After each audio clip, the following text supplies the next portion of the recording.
Hey everybody, Joshua Johnson, JohnsonBoss on DB and the Discords here.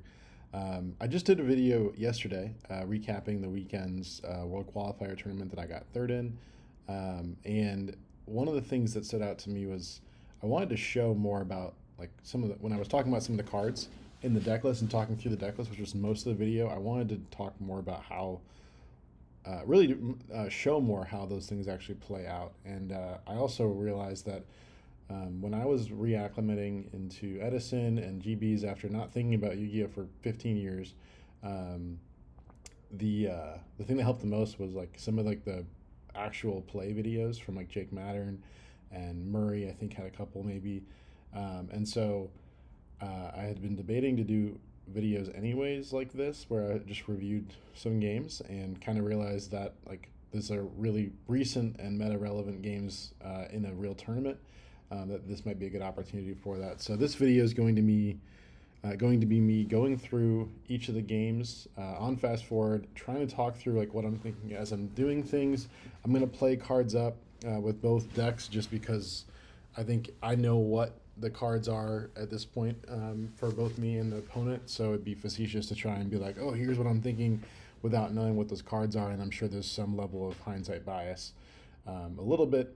So yeah, that's what this video is going to be. I hope you enjoy it. Hopefully it's valuable. If not, you can stop watching it anytime.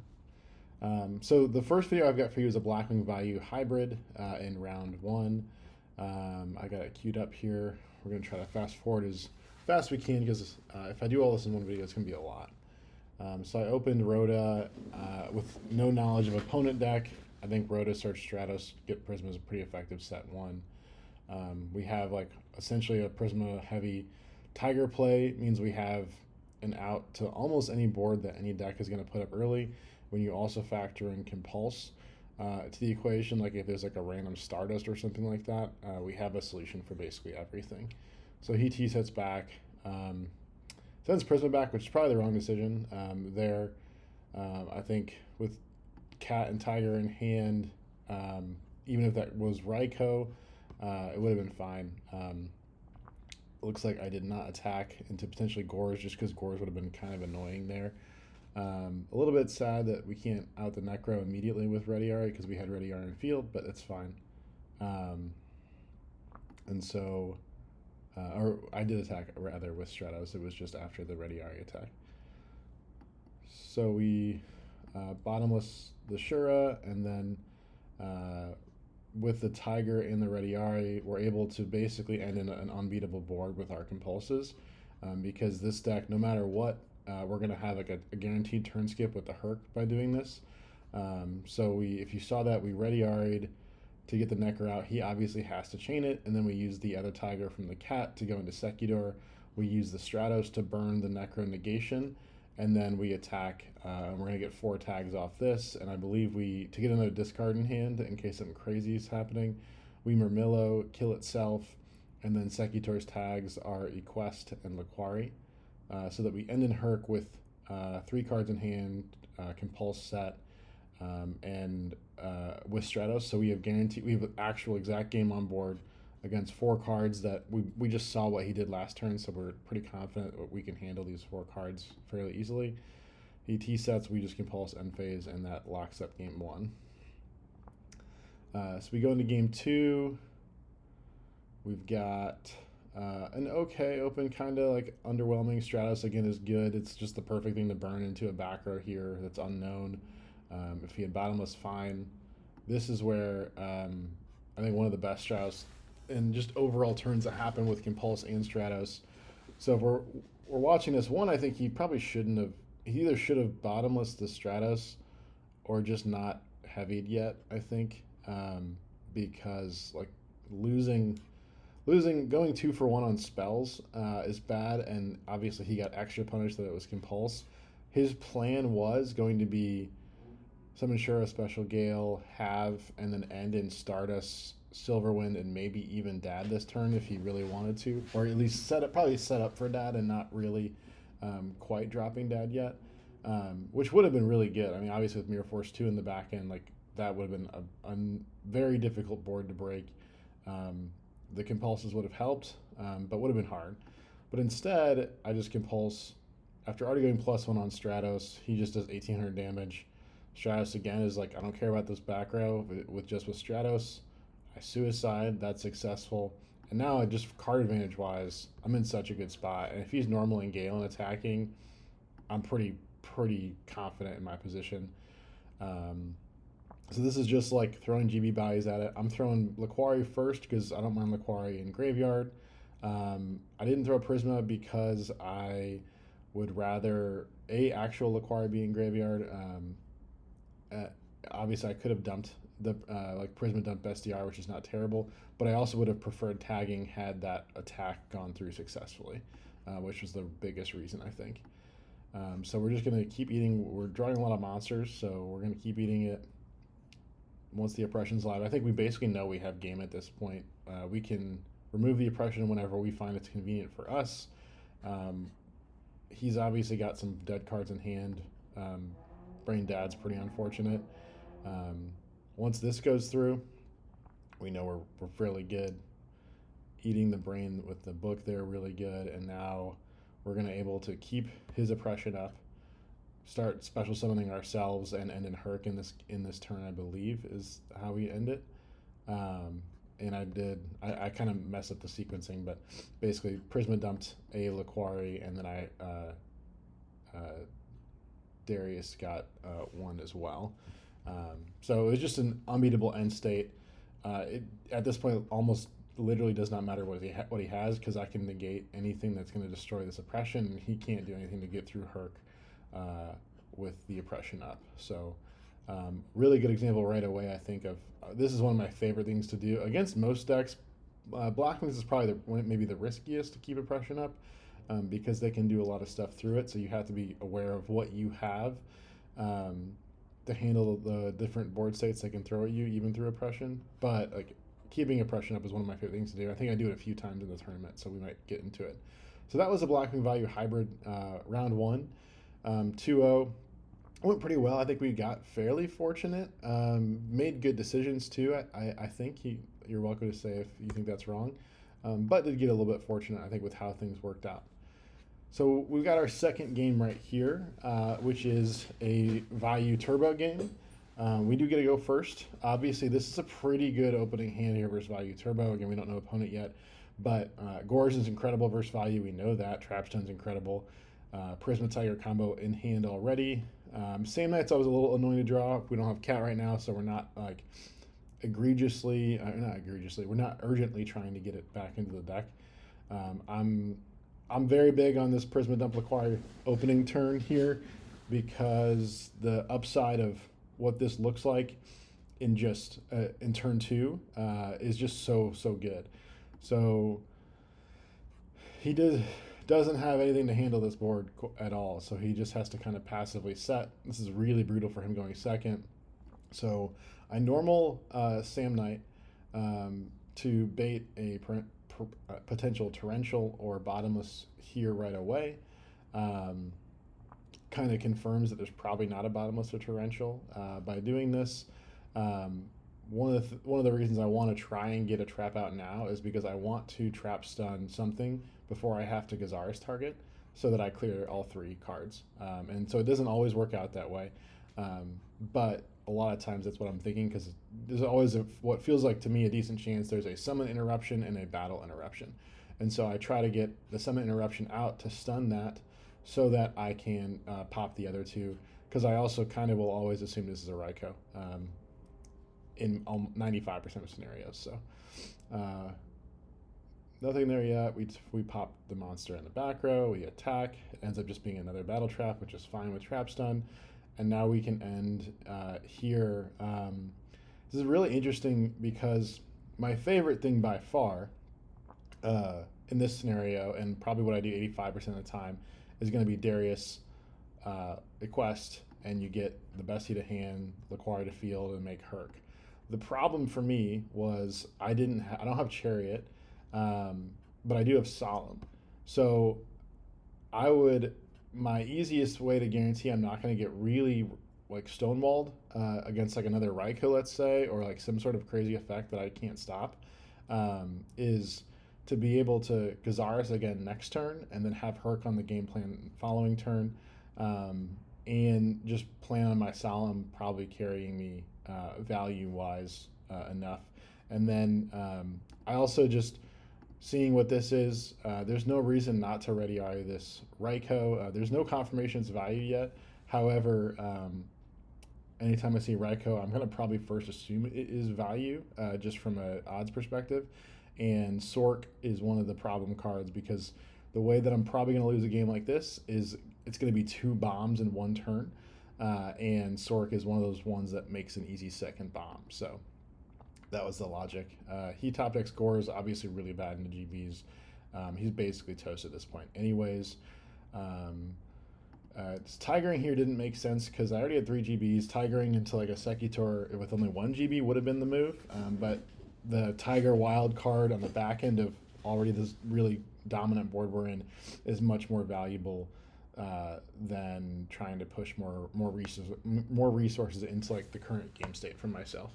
So we just attack with everything. We're able to out the Gores. We're able to remove the Gores to keep a dark count out, and then end in Herc Chariot here, or rather Herc Darius with the Solemn and Book of Moon set. At this point, we've won this game. Like, we know, like, we basically cannot lose this game at this point. But we also like have to play it up. So that's what we're doing here right now, is just playing it out. Stratos is an incredible, or Rhoda rather, is an incredible draw into Stratos, because we get to summon a monster, do more damage faster, and keep a card in hand with Prisma. So it's just actually an insane draw. So at this point, we're just attacking. We know Herc we have plenty of negates in hand. We have Solemn for if even somehow like Dad's randomly going to be able to come down. He does this. I could have stopped a few of these things, but there's quite literally just no point. The life point damage didn't matter at all, and I'd rather keep Solemn, keep Book for something crazy happening, unexpected, that lets him come back. But we basically know that's not going to be possible. So we just take some damage, and I think we just Gazaris the 2 monsters and then go for game this turn. You have Burial Return, so it just, again, with these discards, it's just too much for him to recover from. So that's game 1 that we have here, just negate, and we're good. Now, I 2-1 this guy, so I lose this one, so we'll see how this loss goes. Opening up all monsters, not great at all. Opening up against Dust Shoot, even worse. So we don't have the monster that helps us like kind of work through things. We don't have. I think at this point we're kind of in the stage of just burn through back rows with our GB bodies. There could have been a good argument for normal that Laquari and pass. I think the reality is, from my perspective, like him knowing I have Chariot, he's going to know how to play around that. So I would generally rather be the aggressor to try and force him to play things when I can force it, as opposed to let him do it, because if he's able to choose when things happen, I think it's going to be tougher for me to win. In this case, that maybe wasn't necessarily true. I could have been a little more passive and maybe have been better off, but I think ultimately I'm losing this game just with all monsters and just the Chariot that he knew about. So we take a bunch of damage here. I think I top deck Heavy Storm here, which is interesting. A lot of people would say like, you have to heavy so that you can normal and attack through it. However, he has Necro. And so even though, yeah, like this could easily be Bottomless Mirror, it is Mirror, Bottomless Prison Mirror, anything like that, the reality is the path I have to winning is going to involve this not stopping anything and him having to Necro a normal and attack. It's not a very big path of winning, but I think that's the path that is involved. And then the next turn, like I would probably like pro set heavy, and the next turn heavying and using the other one to attack and get a Murmillo. I think mathematically it's like I'm almost dead at that stage, but it's like 2600 damage here on board. But that's another 3-card mill. Again, either way, I knew Necro was stopping the attack, so I wasn't going to win this one either way. And I think in the reality, like burning the heavy all but guarantees you're not winning it, whereas in like a crazy world attack, he has to just necro and pass. The heavy the following turn could have made a bigger difference. So I lose this one here. I think I probably just scoop when the heavy has been returned yet. So game 3 we have here. We open again pretty good. Seeing Solemn Chariot, Tiger, GB and Trapstone feels very good. His hand is fine. It's a little bit better going second than first, or first than second. This is both of our mistakes. I realized it the next turn, but we just let him summon Sirocco into an empty field. Would have been a little bit better for me had he not done that. If he had set Raikou, it's like really good for me. But yeah, either way, this is what happened. We realized a turn later, and we just played it out, I think, as an accepted board state. So we Tiger this Sirocco, Trapstone, we go big, and now he's gonna need to be able to do a lot of stuff fast just to fight through these back rows. And I think ultimately this is kind of like a 1-for-1 game the rest of the way. The MSTs and Tornadoes help. Top decking a Prisma there is crazy because it lets me just accelerate the game state like crazy. I get 2 tags. I get 2400 damage. I get 2 tags off of this. I'm assuming he doesn't have Gores. Either way, it wouldn't have mattered. I just would have had to quest a Chariot too. That is worth the Chariot there because could have just given a value on board. So yeah, Chariot there I think for the Armageddon Knight makes total sense. And then we get to use the Dust Tornado, and I think we have game in hand at this point. So went pretty well. Really great back rows there, honestly. And I think probably likely ends up even better if we both don't accidentally let a Sirocco hit the field with an illegal normal summon. So that was game 2 versus Value. So let's go ahead into our first pure Blackwing match. These Blackwing matches are pretty tight and tough. So going second, he opens double Draw Trap, Mirror Icarus, and some Blackwings. So that's 3. And so for me, we did a replay, so I knew that this was Blackwings opening up. My thought process is it's either I'm not going to do a lot if it's Solemn, if I have any Solemns. I'm not going to do a lot, or I'm going to lose probably if it's Road. And there's also a good chance it is Draw Traps. And so my game plan wasn't to push here. I think looking at this, I only have 1 GB. Prisma I know I need as like a combo piece, so I felt that the best way for me to do was just to play passive like he did, set Trapstone, pass, which plays around Icarus again as well. So we just set Trapstone and pass. He thinks for a bit and does normal Bora, probably what I would have done if I was him too. He doesn't set the Icarus. So now we drew Tiger. So now we have Prisma Tiger combo to be very flexible in how we approach any game state, along with heavy and smashing. So I knew my whole plan this whole time was to heavy and then stun anything he does in retaliation to it. He makes it a little bit easy on me because he rips both Draw Traps right away. I personally like to gamble in these scenarios and let the first one go through, and I was going to hit the second one. Like to me, it felt like 2 Draw Traps the way that things happened. So I got really lucky that I didn't have to make that tough decision because he ripped these right away, and then I stunned both of them. And so once he lost those 2 Draw Traps and I had this hand, it's just pretty good from there on out. There's some flexibility in how to approach this. Thought about just like Laquari attack, but there's no reason for me to really think he doesn't have Kalut at this point, and so that feels unnecessary. Smash and then Laquari normal attack is doable as well to keep your Tigers. However, doesn't feel like incredibly great. And then the other alternative is using Tiger and smashing to go like a Sekitor play. But then from that perspective, I just don't like using Tiger and smashing if I don't have to in a turn. Like they should both be getting like disproportional value, and if you're using them both in one turn like this, you're giving up a lot that you don't need to, especially considering we have outs one or the other way to the board.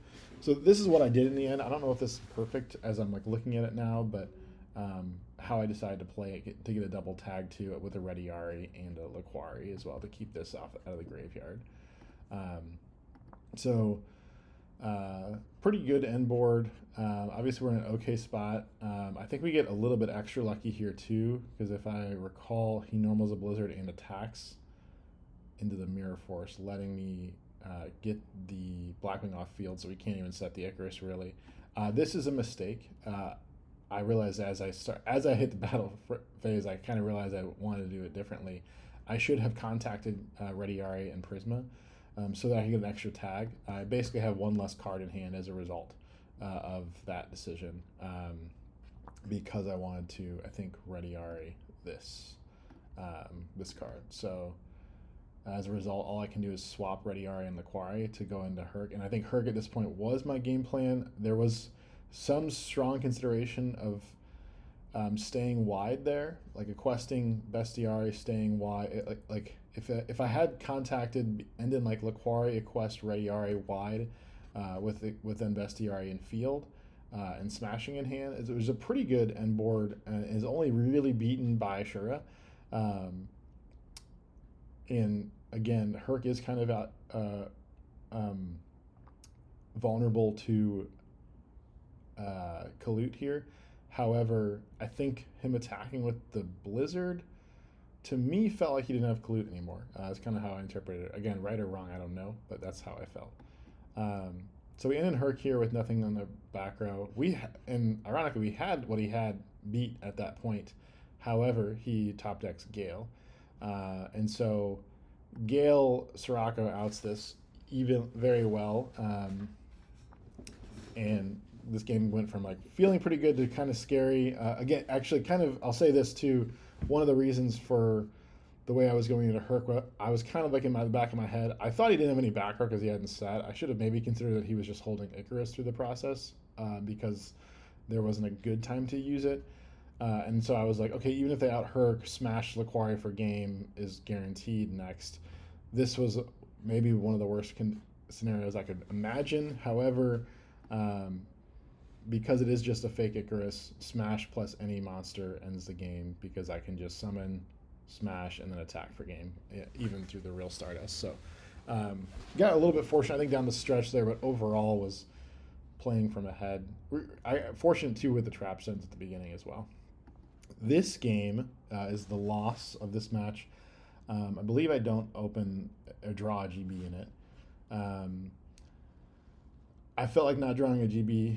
I could have maybe played the stall game a little bit more and not go so aggressive.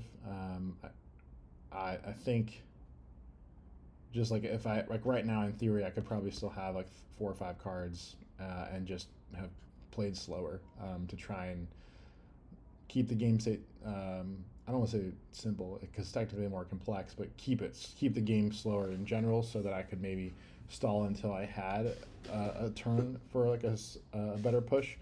That being said, the way I did play it, I lost pretty quickly. Got a prison off there. He summons this. I trap hole it just because I don't want any momentum, and I needed to draw a GB there and didn't. And once I didn't draw a GB there, I felt like I was almost certainly going to lose. This was kind of fortunate. It gave me like a split-second chance if I had drawn a GB again. However, I did not, and I lose shortly after. I think I finally draw another Prisma here. Yeah, so no GBs that turn. It wasn't that match wasn't going to be a W, or that game rather. So going first again, we open Stratos again. I think the Stratos open summons always correct against Blackwings especially. There's no real reason to not do that. Now, kind of always debate this type of a decision making because I set stun and torrential. I didn't have to set both. Torrential would have probably been more okay to just do. But the fact that you just do 2 different very unique things, I kind of always just want to put them both in play so that I can play both directions in turn 2 depending on how it goes. So he ends up having the heavy, so it goes +1 there. Fortunately, Bora dropping and burning the Kalut was his decision. I think the reality is he could have normaled Bora set prison, would have been better than using the Kalut offensively. So that is what it is. I think that helped me maybe accelerate and win the game a little bit faster. Because I'm +1 off of the Stratos right now, I'm in a good spot. I draw my Tiger with my Prisma. So now I'm kind of thinking, okay, he's got Bora on field, so I know he doesn't have Soraka or Shura in hand. He just used one Kalut. Maybe he has another one. But I kind of view this as I need to burn through these back rows so that I get an open turn for Prisma Tiger, and then I feel like most likely I'm going to win. Is kind of the mindset that I have. So I'm just in burn back row scenario. So Laquari eats a prison. He attacks again. I smash so that Rediari can attack. He doesn't respond to that. I kind of take a little bit of a risk, Bestiari in the back row here. I felt like he would have bottomless the Laquari and not prisoned. So I go ahead and get Bestiari into play. And once he only has monsters at this point, I'm almost in a non-losable scenario with Prisma Tiger. So this turn ends, I think, in Herc. It could be wide instead of Herc, actually. Let's see. Yep, it's wide instead of Herc. You just in this decision, actually, yeah, Herc again could easily lose to a Gale. Not through attack with Mirror Force, obviously, but like a Black Rose or something like that. And so I find a lot of value if I have a Tiger. If I have a Tiger plus a GB, this is a good wild card hand to play through most things.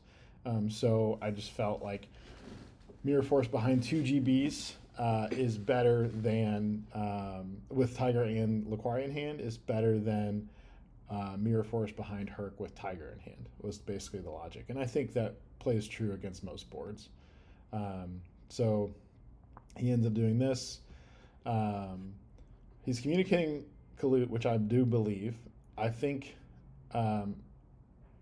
he's maybe communicating Icarus to a degree, but it was kind of like a desperation Icarus, so I just didn't think it was that. And so my way to play around it was to burn the Tiger to force anything on play, so that if he did Icarus, if he did anything on board, he was going to have to burn the board on field, and I hadn't normaled yet. And what ended up happening was he just didn't have anything to answer that. So I get him really low here, and in Darius and Gazaris, so just end large. I think I realized as I was tagging here that my Laquaris are both gone, or else I would have ended in Herc in this scenario. And because he doesn't have Soraka, my decision was basically take him off of a Blizzard play for a, I don't know what's going on here, to take him off of a Blizzard play for a 5-star, because he had no other Blizzard targets outside of that. And so that's what happened. He draws Torrential, and I just double attack through it for game. So it was a good game, I think, there in the third round to get it. Again, Blackwing as always can be a tough out and a tough deck. So next, let's go to our round 4 opponent, which is Blackwings again. And here we opened not so great. We opened 5 GBs, including Sekitor, against Blackwings. Again, we know it is Blackwings, so this is not a great open. And when you open 6 GBs now, your only game plan is try and burn through their resources. And so that's what we're doing here. Laquari suicides. He summons Vayu. This is fairly brutal here. Just a quest over it. He gets the Kalut drop on it and then is able to deck dev. And then deck dev knocks out 3 cards in hand. So doesn't feel good right now. I think we actually got this a lot closer to a game than I expected after those couple of turns. maybe could have been fine if we had decided to accelerate, but the reality is he had solemn and bottomless, and don't know. I was searching for a trap stun in here so I could trap stun and then solemn a solemn, and then do attempt a board wipe. But even then, that was going to be a very tough specific process. So once I drew a non-Darius GB, I'm running one Darius, so I didn't want to lose it to bottomless or prison because it was going to be very important for a Darius play to get this bestiary to be part of like the most likely route to come back from. And so I had Darius Tiger in hand, so whenever there was a clear opportunity for that, that's what the plan was. So we tag, we kind of think we come to the conclusion of no oppression then. We search this. He doesn't bottomless, which makes sense given he has the Sirocco's. I definitely did not rule out bottomless with this play, in my opinion. I wasn't like, oh, like my bestiary or Darius summons in the clear of bottomless at this point. Expected that. I think he knew this Solemn and Chariot from the early turns. There was no value, I think, to saving the Chariot at this point. And this does also load his graveyard up for a value play.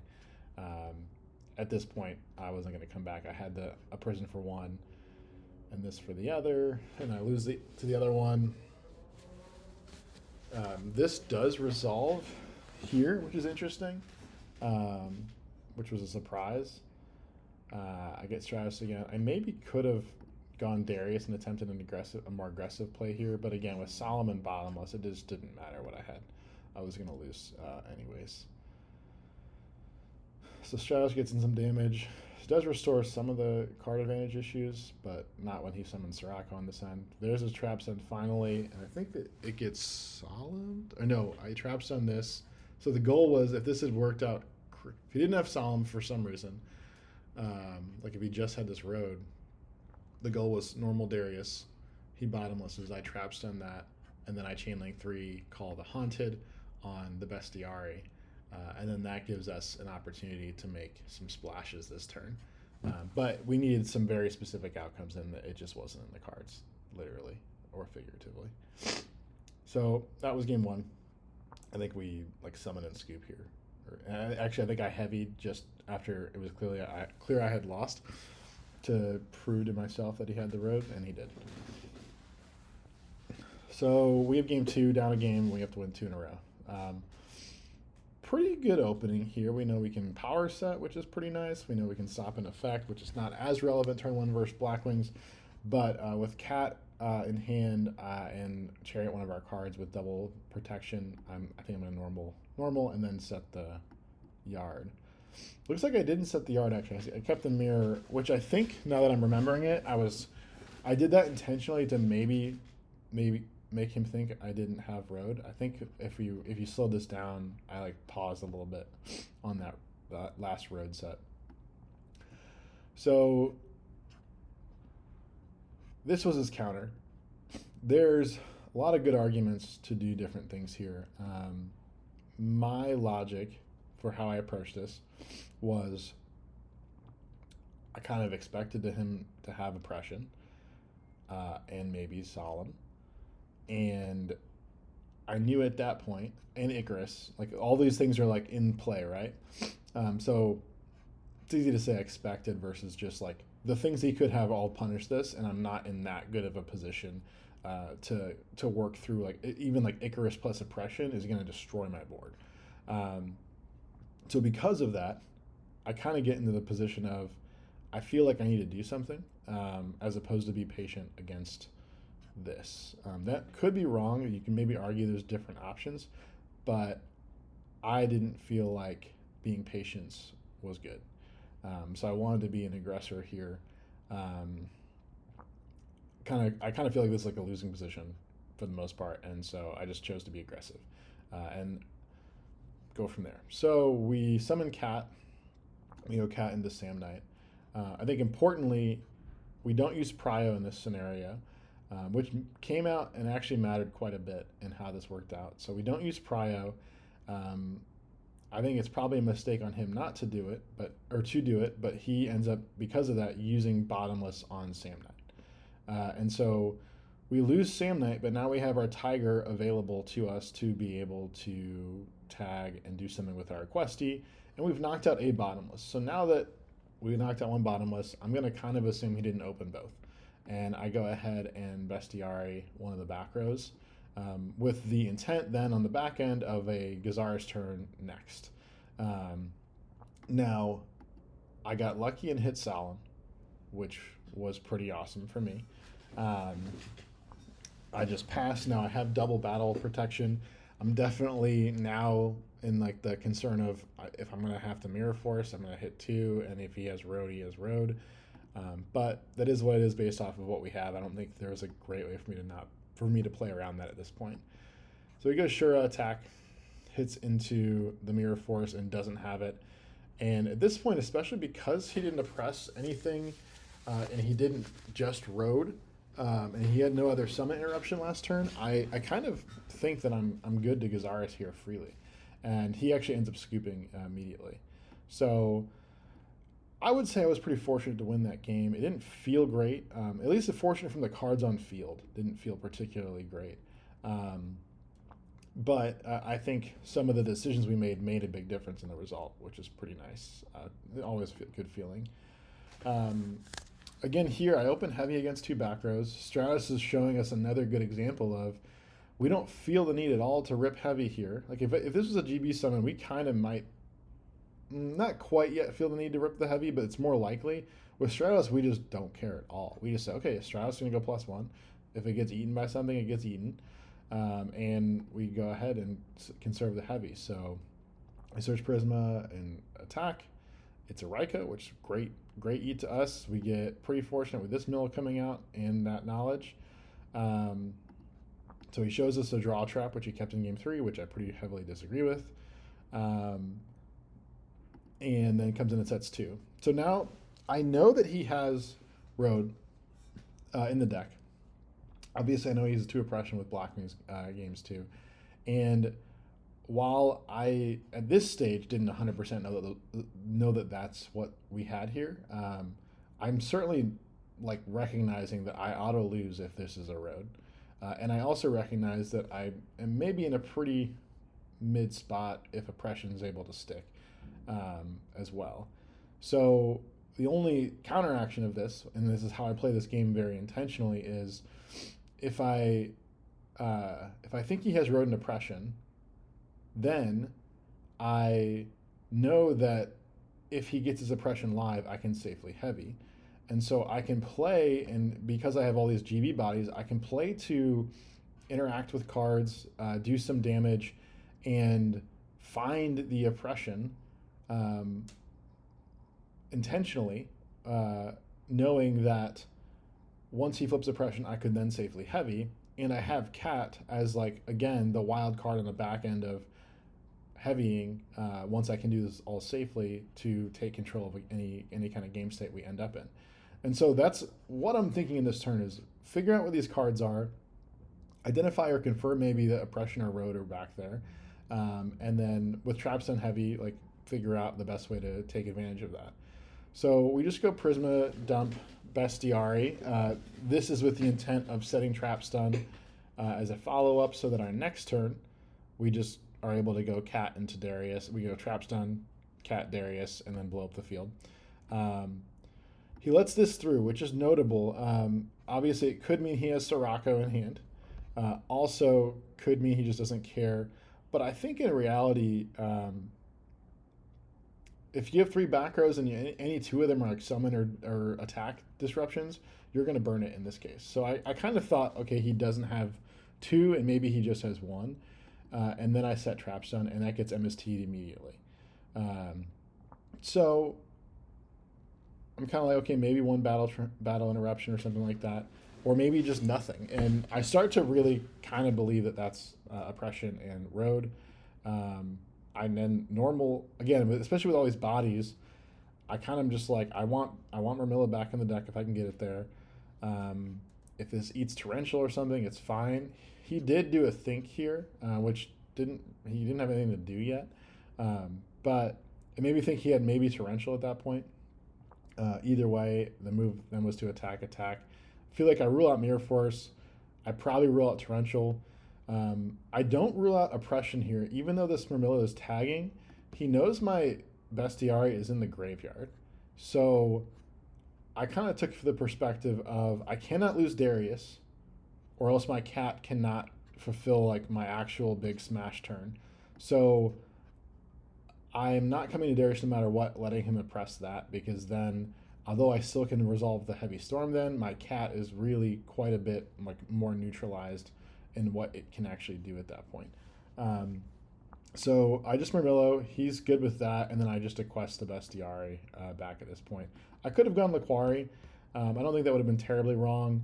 Would have like I think both this summon is also double checking for a bottomless, whether it's Laquari or Equest, and I just thought if it's gonna get bottomless, maybe I'd rather like get a GB back to hand in the process too.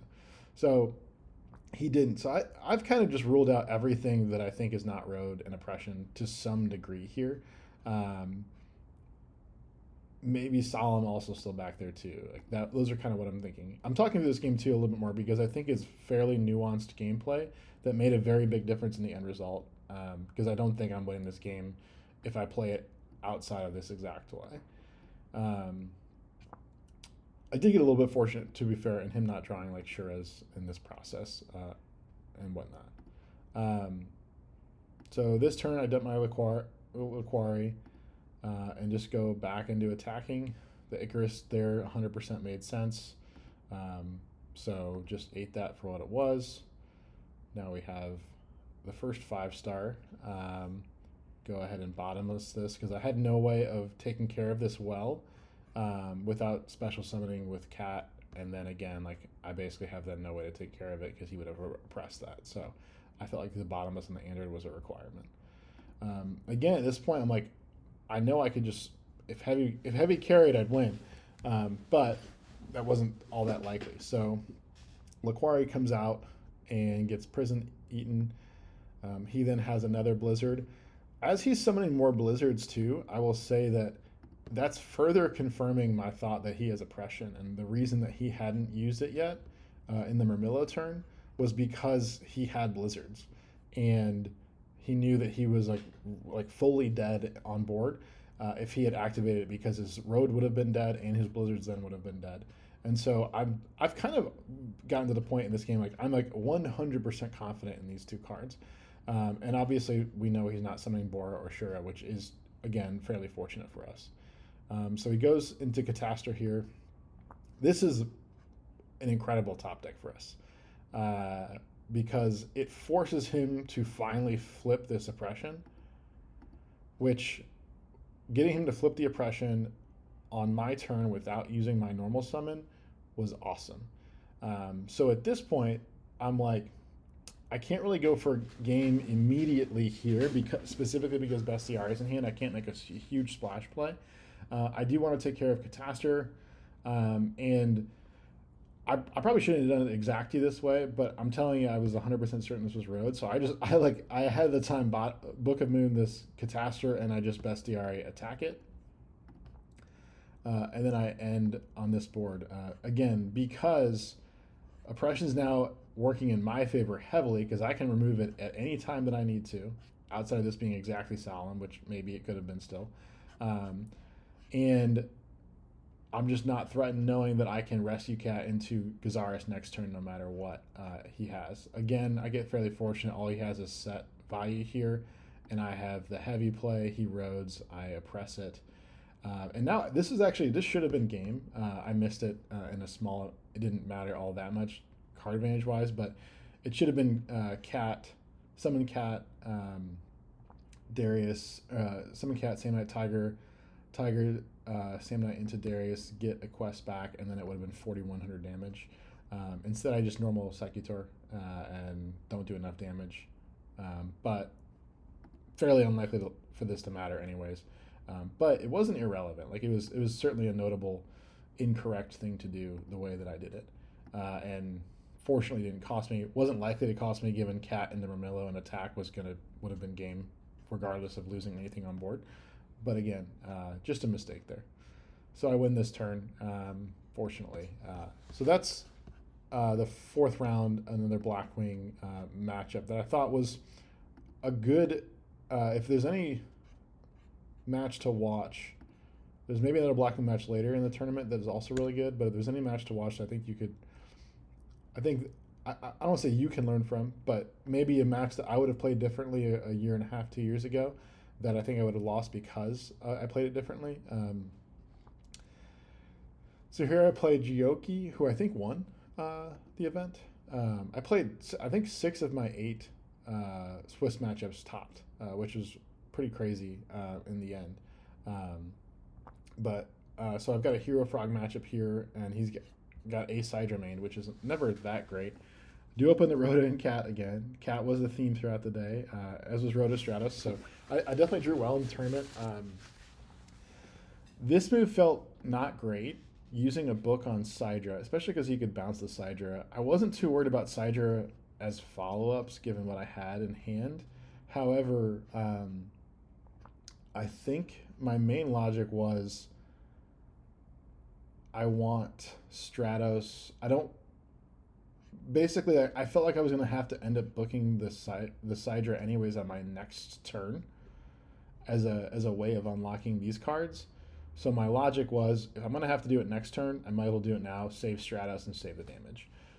If I, for some reason, like if let's say I had a hand that was bricked here and I wasn't going to be doing anything next turn no matter what, I probably am just letting the Stratos die and the Sidra hang out. But because I was going to end up using book to do whatever I wanted to next, it just felt like the right thing to do to just go ahead and save the monster here. So that's what we did. He just passes. So Cat into Secutor here is always the move if I have Chariot. If I have Chariot, it's 100% certainty what I'm doing here. I think against Frogs, if I can't take care of like special swap into Monarch to take out a Herc, unless the game stays really advanced or simplified, I'm just not doing that because it's just a lot of actually in this case it wouldn't even be that many resources, it would just be Cat. However, it would be the impactful game-changing resource that's like the wild card that I can break anything with when I use it correctly. And so it just felt like the right thing to do to, at the very least, get this Treeborn ready-aried and start tagging a little bit. I felt like I probably proved he didn't have heavy. He might still have it. He wasn't like hyper-motivated to use heavy last turn. But with what I have in hand too, I feel like I can end this next turn, the follow-up turn with a GB with my Prismas. I can Gazaris then, and then do some damage. And so that's why I played this one that way and didn't use Cat yet. Which again, right or wrong, that was how and why I did it. So we used the other book, which immediately I felt kind of mid about because I was like, this Book of Moon would probably be really nice to have if he makes App 0, so I could book it and Gazaris it. Which is exactly what he does, but I don't have the Book of Moon anymore. So it made me feel like I probably should have set Mirror Force and not book there was like the feeling I had then. So he ends there and sets Regeki Break. I drew Tiger. Awesome draw here because it means we can guarantee a Gazaris play without having to burn Cat, and also not having to rely on Mirror Force taking out the 0 next turn. Which again, just really valuable, I think, to guarantee zeros. The first 0 at least is off the board here. So we just normal Prisma dump Bestiari. He chooses to break here, which I think is probably correct. I mean, he had this board outed if he didn't, and this way it forced me to use a Tiger. It didn't really matter what he was going to target here because I had the same follow-up move no matter what. So it was just Tiger, Prisma into Murmillo. We don't go Gazaris here because we want our Bestiari available for our Cat. So it's just Murmillo pop the 0 and lose the field, set Mirror. Now he's got a sub combo, which because we have our Cat set up for Gazaris, doesn't really bother us at all. So we just go immediately here. We played on Gores a couple times in this game. We didn't attack with Stratos earlier, and we just pop one and attack over the other dupe here, just again to make Surprise Gore's not extra annoying. At this point, we know what his cards are in the hand for the most part, so we can start to maybe play a little bit more freely, knowing that it was a Stratos, a Swap, and I think Treeborn were all known cards.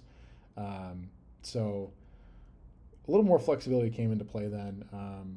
Made this mirror or this prison feel good, knowing that even if he had just drawn another miracle, that we removed the Stratos from the equation, and now we're just kind of doing damage fast with a lot of control here, and able to get in a good position, get the Ready Aries back in the deck. We again played around Gore's, mainly because I think we were going to end up killing him in the same turn anyways. And if he held back Gore's for the quest, it just mattered a little bit to help us out. Either way, we end on Herca quest with a back row, and feel pretty good. So he 1-for-1s. We go ahead and negate that. He swaps, dumps, sets nothing, and this is just game on board. So not too complicated of a game there, but fortunate game versus Hero Frogs. Again, I don't know if you spot misplays, if you spot opponents misplaying, it probably happens here and there throughout the whole event, but is what it is. He keeps Gorzen, which I just think is really, really wrong, and I try to tell people every time that, and some people think I'm an asshole because I tell them I think it's bad, but it is what it is. I think Gorz is just really bad against GBs. You're playing -1 when they just are in the process of taking the board, and then they just kill your Gorz for nothing. We open Cat again, but we get Dust Shooted, so Cat goes away. We have Stratos again, though, as well. So Stratos hits the field. Both of our Prismas are here, and this carries. We set both. I could have set one. Maybe would have been better, given that the Solemn was pretty valuable. But we went ahead and decided to set both. He missed the Solemn, which is just a very nice feeling, because then I don't particularly care that much about what happens, because I can stop whatever I need to. We get the first Prisma into play here, knowing that like our ideal scenario right now is going to be this next turn of a double Prisma Gazaris, which is just going to basically be game winning if that resolves. So we get set up here for that. The Compulse really helps, so that the alias that we just saw him search comes out, we can get rid of it. I think it's actually, he knows I have Solemn, to be fair, and he probably knows I would negate it. However, I think it would have been more logical. Well, he knows I have two Prismas too. I don't know. He was in a tough spot here, just given what he knew I had. But either way, he aliases. I just bounced the alias so that we can get this off. And then I drew my Secutor. So this is a good example of, like, we're never going to love drawing Secutor. However, there just, to me, generally feels like always opportunities that pop up to convert Secutor in ways that are more than fine. And so I use the Secutor to do the Gazaris, conserving the Prisma in hand. I go ahead and attack over the Treeborn. He preemptively tried to remove the Treeborn, which I know is very reactionary for some people. I kind of get annoyed when people do it, especially if they have Gorz or Fader on the back end of it. I just think it's like intentional.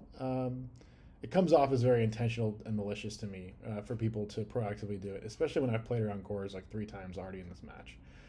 But I tell him to put the Treeborn back, and I just attack the Treeborn. So we get a free turn here. We ready and go into Herc. So the reason the Herc was the decision here, we did remove the Treeborn. We don't know his hand well enough to know he doesn't have like a swap, but with Solemn, we know we can handle, if not, it's not a great way to handle it, but we know we can handle a Monarch that comes down either way. So he does draw a Monarch. He attempts to sub Soul Exchange, obviously gets a discard out of us. This doesn't feel great. However, I am of the mindset at this point that I really would want to get this piece moving, because I don't have Chariot, I feel like I need to accelerate the game state a little bit. If I had Chariot down and not Solemn, I would have kept Ready Ari in hand and maybe just passed, given that I only have one card. I don't know for sure. It would have been a lot closer. But with Solemn, because of that not being flexible against everything, in terms of like losing two effects that could have come out, I just felt like I wanted to summon and end in a quest the Bestiari, so I have another GB on board, and ideally a Gazaris available the follow-up turn. So I summon that, I attack. He thinks for a while, and I at this point I already had played around Gores. He thought for Ready Ari on like 10 seconds, and I kind of at that point was like, okay, he definitely has Gores, and I went back and forth for a bit on this because if he doesn't drop the Gores there, I can't quest the Bestiari. I can Solemn, and I can Solemn a Herc next turn, and then probably be fine. However, I do know I can still Darius and kill the full Gores and token this turn too, and with a discard plus Solemn, I probably feel like it's going to carry, which is what ends up happening. I attack, I do the extra damage. Now I know any Gazaris is game itself. Again, fortunately, he doesn't have a lot of spells and traps, so I'm not going to have to discard this turn, and the Solemn's just going to carry the Caius that comes down. So, games that went pretty well for me. I drew well, obviously. I think he drew okay. But that was round 5. I think less lessons there than maybe some of the other ones, but playing around Gores, even when Gores is not good against GBs, sometimes does pay off. It's just frequently can be annoying, even though I still just think it's bad. Sometimes playing around Gores is just smart, especially against frogs, where you win the game with control in the end, and it's just not damage that matters. And so getting your tags through is far more important. And if you play that chess game for long enough and you just get to control the damage, becomes really easy. So I don't open this well into a 4 deck now. This is this move I'm always like very shakily confident on what to do. Like Marmilling this dupe gets them a swap to hand. Probably wrong for me to Marmillo this, and maybe Laquari is just better, or maybe even Bestiari to give me access to give me like direct access to GB plus Bestie on field for Gazaris. Either way, it didn't feel good.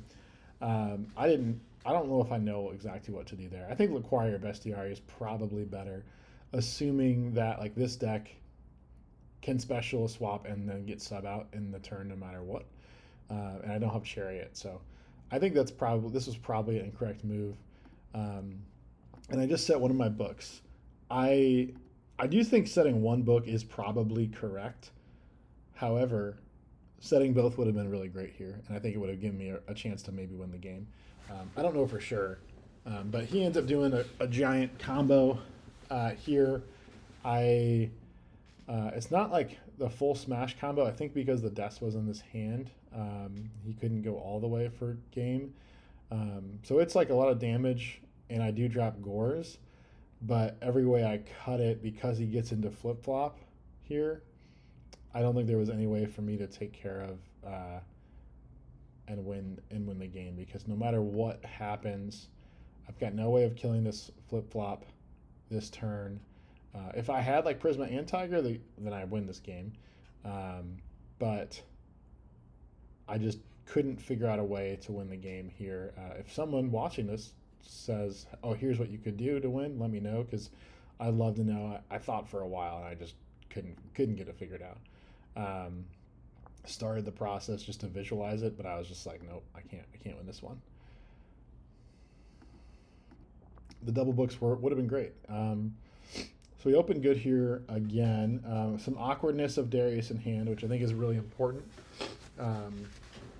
because the way I know this game works out, this Darius in hand changes the way I do something next, because of the importance of how to unlock it with only one Darius in the main deck, or in the deck at all, and having drawn it. So we open pretty solid. He doesn't open anything to do. I can tell you right now that games 2-3 against this deck, or even anytime I play Hero Frogs or anything, I'm expecting this to be a discard trap. So my concern is not, is this a discard trap? Obviously, it could be prison or mirror as well.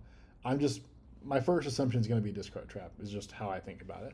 And so because I know the way I'm going to really break open this game, assuming I don't get heavy, book and 2 compulses is incredibly good in this matchup. So my logic right now is the way I'm going to win this game is going to be a free turn of Gazarius attack and then end in Herc Chariot, or Herc, because especially with these interaction spells and traps, that's how I'm going to win the game. And I already had the Laquari in graveyard, so I knew any Gazarius successfully tagging at any time was going to be Herc. So I'm basically just playing, I'm trying to knock resources out. And even though I go -1 on this, it further develops the game state of what I need to do this. So I just set Darius and go into Gazarius. I guarantee he's playing exactly into what I wanted him to do, which is partially true. However, I still think that with what my end goal is, this feels fine to me. In the end, because I had no good way of getting Darius back into the deck at that point. So Gazarius, he breaks it, which is understandable. Also, not to mention, I actually maybe had a better route in this game to do this, but I have a live Gazarius in the graveyard with Book and Compulse on the field. So now now that I'm thinking about it, I think there's a good chance I actually missed a better opportunity to use a Gazarius. I thought about it, and I think I decided against going for a Gazarius play out of the graveyard with Darius, because I just felt like these cards were too important. These interaction cards were too important in the matchup, and that just the Darius Bestie was a good enough move that it was better. But I'm not 100% certain on that. I'll clarify what it is when we get to that play. Either way, so he just normals this and attacks. This tells me he doesn't have a lot going on either. There's no reason for me to use these interaction cards yet. The only way that super punishes me to not use them now is he heavies me next turn and then goes for game. And the damage would have made a difference. But so now we have another scenario of another back row. Again, my perspective is I need a free turn for Cat, and I need to eat this back row as much as I can. So I just go Summon Ready Ari attack with the intent of a Battle Step Book of Moon here. He Mirror Forces, which is great news for me, in my opinion, ultimately. So he just attacks again, which I'm more than fine with, and then passes. So now I've got my free turn with Cat here, which feels pretty awesome. I feel very good at this point that there's almost no way I can lose this game. I actually think he scoops fairly quickly, and it doesn't matter at all. But I also drew Chariot this turn too, so it really didn't matter because I was going to be in Herc Chariot with plenty of discards. This is that play where, in theory, I could, and I think maybe the best move would have been Darius target Gazarius, Chainlink 2 to Darius, Compulse Darius to my hand, so then I get another discard to hand and a GB to hand. I'm still getting then my Gazarius. Gazarius comes in, I just attack over Death Frog, and then a tag into a quest Laquari, or no, you know what? I needed Darius. I needed the Darius to finish the combo and end in Herc. So that's a reason not to do that. So we go into our Gazarius, just with the bestie, attack for 500 damage, tag out, get our Herc with the Treeborn gone, and end in Herc Chariot, 2 discards and 2 disruptions. This is a game over game state versus this one, and I think he just instantly scoops on draw. Yeah. So that was the game 2. And then game 3, we open, he passes going first with what looks like a fairly good hand. I actually think, I don't know. I'm not an expert at this deck. Maybe sub, swap, dump would have been a little bit better, but he does need this sub to really do something, so I understand not doing it. Either way, I open in a really good hand to attack in an open field, I really wish I had a Chariot or a second discard or a second disruption card on board. I do have Stratos still in the deck, which normally I do side out. I just forgot. But I Prisma dump. I went into Prisma to dump Laquari for the main reason of I wanted to set this Book of Moon. I wanted to still keep. I wanted to not lose card advantage, so that by Prisma dump Laquari, I can guarantee that I can Equest it and keep extra discards in hand for the Herc that I'm going to end in. And I also, it took me a little bit of back and forth to decide this, but I also didn't send Bestiari, which would have been, I think, the better decision. And the only reason I didn't was minorly playing around Gores this turn, where if I go to Secutor attack and he drops Gores, I don't have Darius. If I dumped Bestiari, I don't have Darius in the deck to go get the Bestiari and Gazaris it. And so I was like, if he does that, I would rather have Bestie in the deck so that I can bring it out and kill the Gores, because, again, I had no answer to a Monarch sacrificing the token or the Gores, and I had no way of eliminating both Gores plus token without a Bestiari on field here. So this was a little awkward, and I'm talking about that because it shows immediately in the next turn that if I had Bestie in hand here, it would have been a little bit better, because in response, all he does is sub into Flip-Flop Frog, and I immediately am guaranteed to lose my Herc, which doesn't feel great. I still think being in Herc stalled him from maybe doing anything this turn. Again, I'm not 100% certain what he could have done looking at his hand, but it's not a good feeling knowing I'm losing my Herc no matter what at this point. But I just have to eat it immediately knowing that it's going to happen. So he returns Herc, I go Darius. Darius back in the deck is really the goal there. And we end in just our Book of Moon. He hits that. Fortunately, he can't do a lot. Like he's doing a lot of activity, but he can't quite splash because he can't get enough monsters on the field. I reactionarily crowed that Fishborg. There maybe wasn't a reason to. I don't know for sure. I think it in the moment it just felt like what I was going to do. But then I sent it, and then I realized he had discarded Fishborg for Fishborg. And if I had saw that first and not like instantly done it, I probably wouldn't have crowed immediately. And I don't think it would have mattered unless he drew a swap frog and had another frog in hand. Then I could have gotten punished by that. But I think because he did not, it wouldn't have mattered.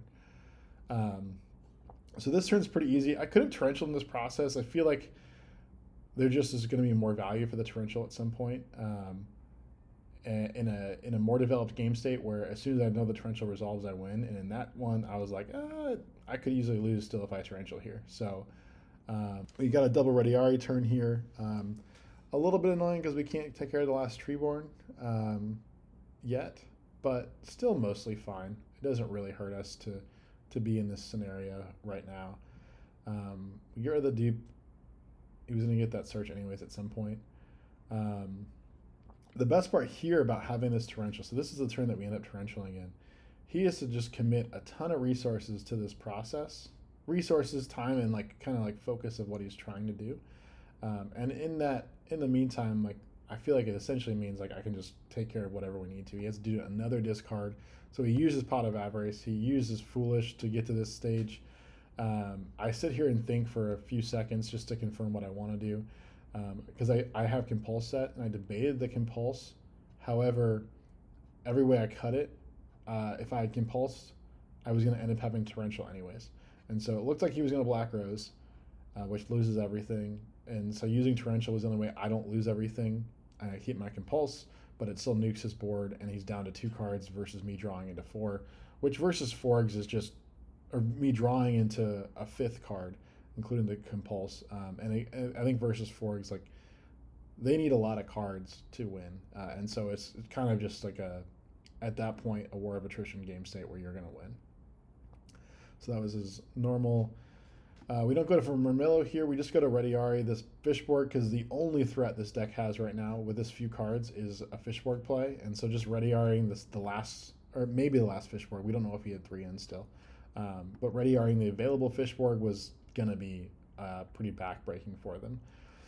So at this point, we top deck a Prisma, which helps us win faster, which is pretty nice.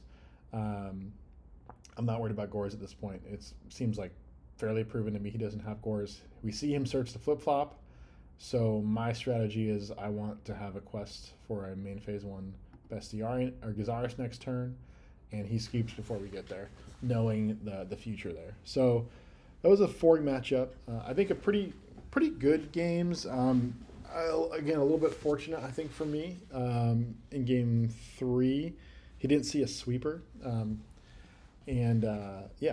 think ended pretty well for us because of that.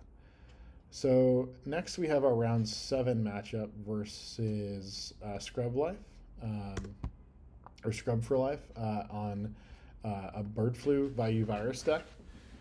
This game was incredibly fast and really just went very well for me with what we both had and drew. He opened Dust Shoot with Gores and a bunch of spells, good spells, but none of his like monsters like Gruff or Armor to like accelerate the game. So he's kind of in like an exchange game state, which with Torrential Solemn, like it's not unlikely he'd be able to do it against most decks. I draw a Tiger GB and a lot of great back rows with Solemn, Mirror, Prison, Trapstone. So I think the only answer is like set everything. In return, knowing that my next turn of going into Secutor to attack and do some damage was the plan. He didn't Dust Shoot in this process. If he had, this game probably would have gone a little bit differently. So it's fortunate for me he did not Dust Shoot. I understand why he didn't, and he was trying to get me to like normal Aquari, normal something attack, and then drop Gores. So it's a little unlucky the way that played out for him, but now at this point, I don't care what back rows he has. I know that this is my game plan with Trapstone and Solemn. So all that goes through. I get a little bit unlucky that I Bestiaried the Trap Dust Shoot so that he could Solemn my Gazaris. But this is actually a really good example, I think, of keeping Secutor on board is just always, to me, feels correct when you have this much back row protection. Because had I not kept Secutor on board, my like downstream rebounding and effectiveness here would have been a lot lower because I would have been like 1-for-1 tags. Instead, I'm guaranteeing that when I get my tags through, when I get this attack through, it's gonna be like a really big swing of advantage. And that's kind of how this plays out. I also get fortunate he doesn't MST the Solemn there, so I have Solemn for the heavy. And I'm able to take care of everything else he throws at us.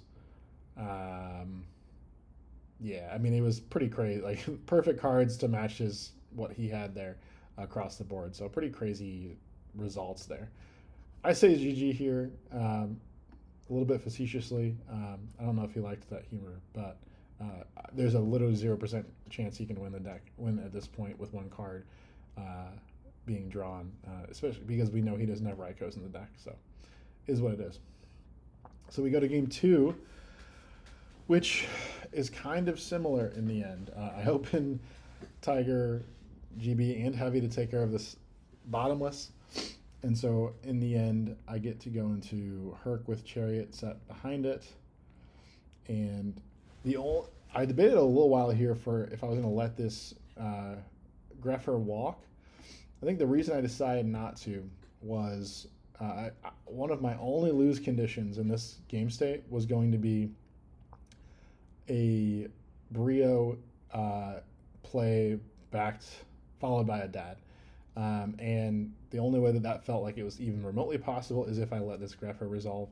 So I did end up charioting this. And I wish I had drawn a GB here to get the chariot back. I did not.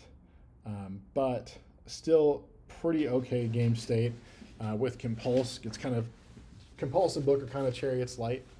And again, fortunately, he just has Gale and all stuff that Herc can handle very easily.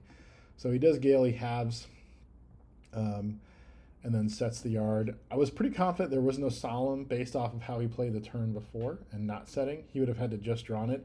He might have, which could have been an issue with what I decided to end up doing, but it worked out. Rhoda Stratos here again, really good with Herc like earlier in the day because I get the monster, I get the extra damage, and I keep the discard in hand. I don't know why he decided to Dust Tornado me here. I guess maybe the logic is I have less options for if I want to discard something because I'm about to get Prisma. But either way, the math for Dust Tornado and the Compulse here didn't make sense to me. I actually wouldn't have done what I did if he hadn't. I don't think I was going to try and do what I did. But so I just Compulse his Gale. And now, again, knowing that the only thing I lose to here is Solemn, or potentially lose to here is Solemn, I go ahead and book my Herc so that he now goes back to 3,000, which means I can attack for game on board here, and we're good to go. So that was a really fast game, and a lot of things fell my way in the matchup here. So it was what it was. It turned out a lot easier than I expected going in. The virus version of value is probably better for GBs than regular because they have to card commit so much, and a lot of times some of their viruses aren't that effective, but that one went better than I could have ever hoped for. So this is the final round of Swiss versus Clemens. He's on Jinzo OTK, and doesn't open up the strongest here. I open up pretty good, assuming my Prisma walks the next turn, or is still walking when I start my turn. I'm going to be in a pretty good spot. Knowing that he is on Prisma OTK, because again, films were out, I set the Book of Moon here. I would have considered maybe just the Mirror Force, but Book is really valuable in this matchup. And as you'll see, I think I draw 3 books in this game, and it matters a lot. So I book this Jinzo. He passes set Dust Shoot. This game would have been over extremely quickly without this Dust Shoot. However, he did Dust Shoot me and sent this Laquari back. So I could no longer Gazaris this turn. Because the plan was wave Gazaris and probably not lose this game in any way at that point. But he sends it back. Fortunately, I can still attack over and kill the Jinzo. And he can't do anything much here, and I drew a GB immediately, which is awesome. I don't know if he has Raikos or not. Actually, it probably would have been better for me. A set monster, I think maybe I should have just attacked there. I was thinking maybe it's Raiko, which honestly I don't know if they run or not. But if I think about it, I actually maybe should just attack there, which makes me not have to burn this Book of Moon that I just drew again. But either way, I do have to burn the Book of Moon so that Gazaris can attack, and then eventually tag out, get Bestie, and go into Herc, which is pretty good. Herc in defense because Fortress here, they basically have no like single card out to this Herc then. Chariot, again, is like the key card that I'm kind of missing to like lock this game state fully out, but 95% of what this deck wants to do is stopped by Herc in defense. And so Achaeus is kind of the only way I feel like I lose at the moment. And so he summons Krebons. This is when I get the 3rd Book of Moon. Again, like I said, my thought process was I lose to Achaeus, and so I cannot let this stay on the field. So I do have to burn the book immediately and attack it. I didn't want to go down to 1 discard in hand because I didn't have something to request. So I kept the Bestiary in hand. He summons another like stall card like that. So I just have to attack it and let it go. By this point, like now I'm getting like 3 discards in hand. So that's a much better position for me. But I still didn't quite yet want to summon. And also like kind of your ideal gameplay here is if we get to the point where I'm discarding and then attacking, I'd like to discard a GB so that I can immediately request that GB back and just continue the advantage loop a little bit there as well. So we normal Bestiary, we discard to stop that Jinzo from coming back, or Krebons. He does drop the Gores, which makes this a little bit awkward because I had just discarded the Murmillo. I went back and forth in my head on this because, again, we had talked earlier about Caius felt like the way I lose this game. If he had like Jinzo, there also would have been an issue here as well. Fortunately, he didn't have either, so I ended up just questing the Murmillo, so I get a discard back, and I have the mirror on board to take care of the token and Gores. But that game got a lot tighter than I thought it was going to be after my opening turn. But it was a good game, I thought. Now here we are again, game 2. We have our Roto Stratos, which Stratos and Prisma are extremely good against this matchup. We get to Chimera Tech quite a bit in it. So having these available to us like kind of on demand is just a really powerful thing. And again, Stratos here feels great to like, I have MST, but I don't feel motivated at all to burn the MST in the process. He hits my MST, which is a little disappointing, mainly because I set MST in this matchup and I sided in only for their Future Fusion, because if their Future Fusion resolves, you just kind of lose, which sucks. So we use one of our Prismas to dump Sidra and go into Chimera Tech. Honestly, in the moment, I didn't even think about that he might still have Gores in. I also was pretty confident that even no matter what he did, this Call of the Haunted and Prisma was going to be able to take care of any board that was likely going to come at me next turn. But maybe I should have considered playing around Gores here still anyways.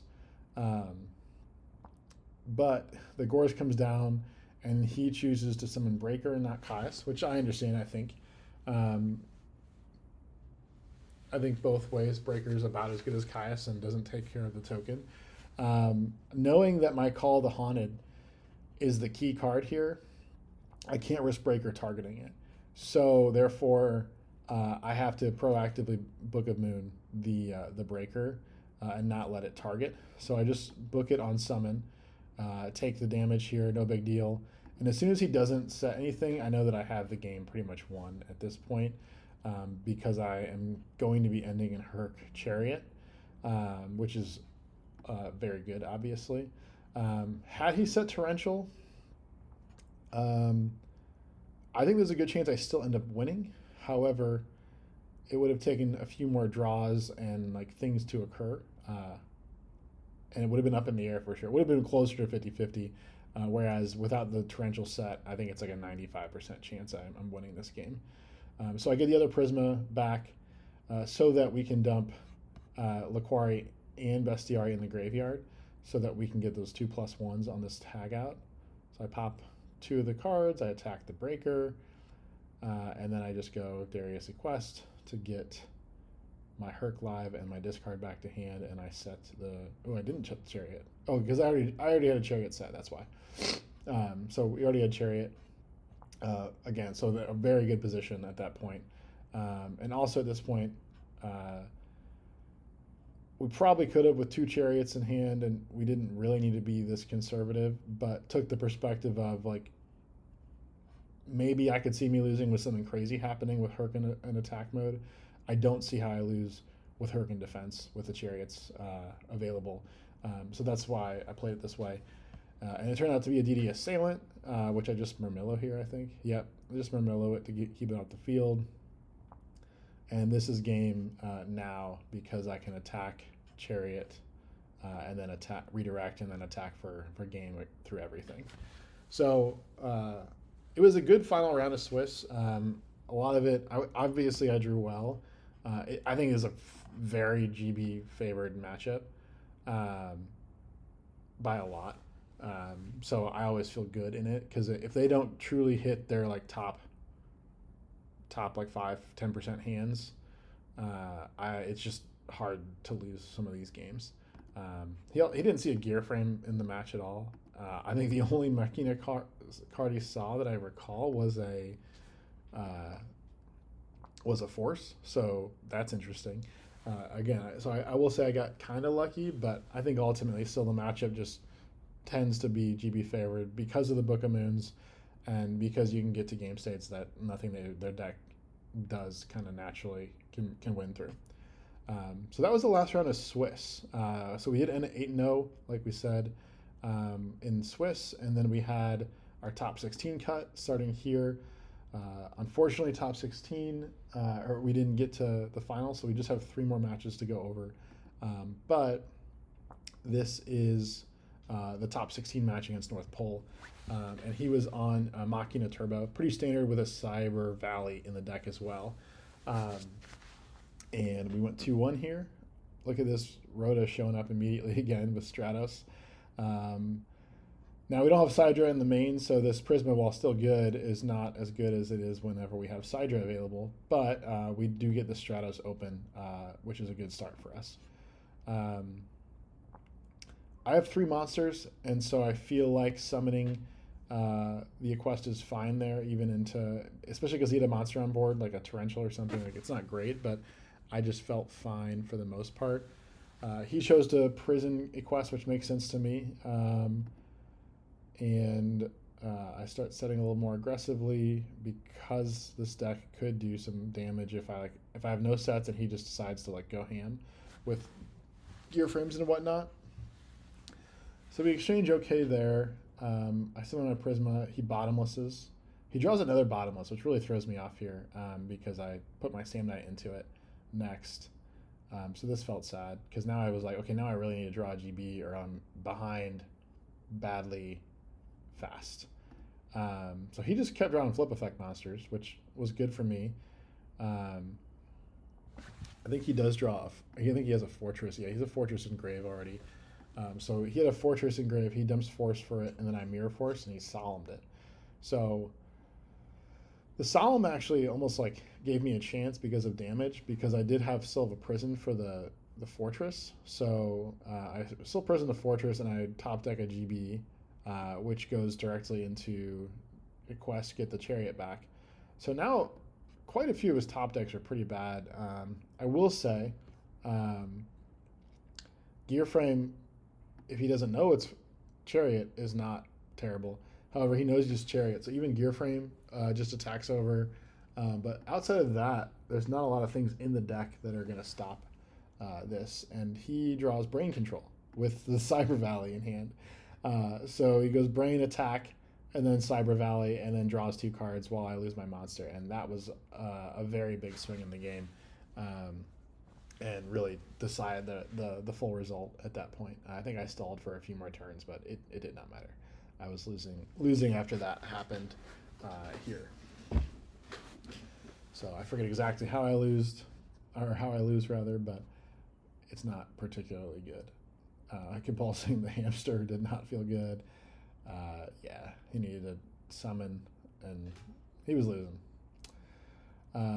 So then we go to game 2, and this is where I get pretty lucky in both this game 2 and game 3. He does not draw well.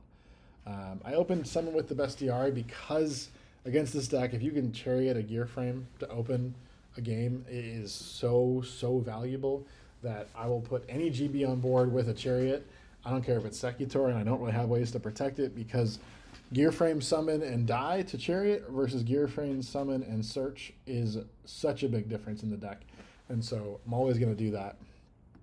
So I set a couple cards to protect that. He counter sets just 1.